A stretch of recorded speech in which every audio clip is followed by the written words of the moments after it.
Here's our solution. Firstly, we abolish ILR altogether. We will replace it with a 5-year renewable work visa, just like a lot of other countries do, America, the UAE, many comparators out there. The qualifying salary for this work visa will be materially higher than it is today. The specific number will be determined by our net fiscal modeling close to a general election, because that's the sensible and responsible thing to do, but it will be materially higher than it is today. Number two, you cannot have criminal convictions. Number three, as Nigel says, when he's Prime Minister, we will ensure we legislate so that foreign nationals are ineligible to claim welfare. That 1 in 6 number Nigel mentioned is a catastrophe. It's cost us £9 billion last year alone. And again, I want to emphasize that's before the impact of the Boris wave has actually been felt.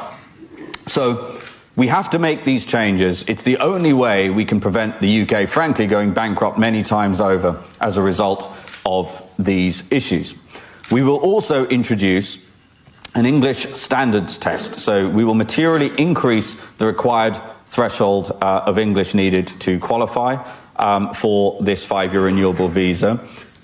And because it's renewable, it means we continue to adhere to those conditions in order to get it renewed after 5 years. That's exactly the sort of thing America does, for example, and it ensures the appropriate level of compliance.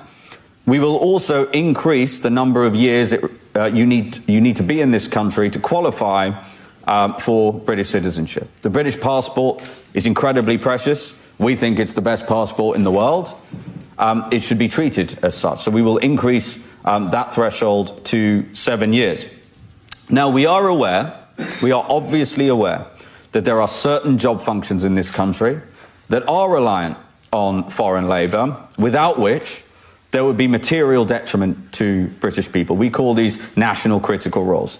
So as a result of that, we will create something called an ASSV, an acute skills shortage visa. These will be strictly limited in number. There will be a finite cap at the start of the year.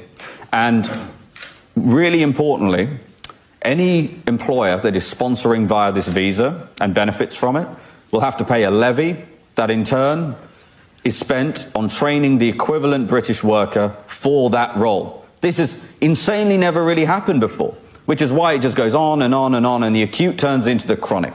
So by implementing this policy, we will ensure that, for example, our care homes do have enough workers, but we'll go into the detail on that. That doesn't mean they can bring infinity dependence. But what it will mean is the national critical functions will be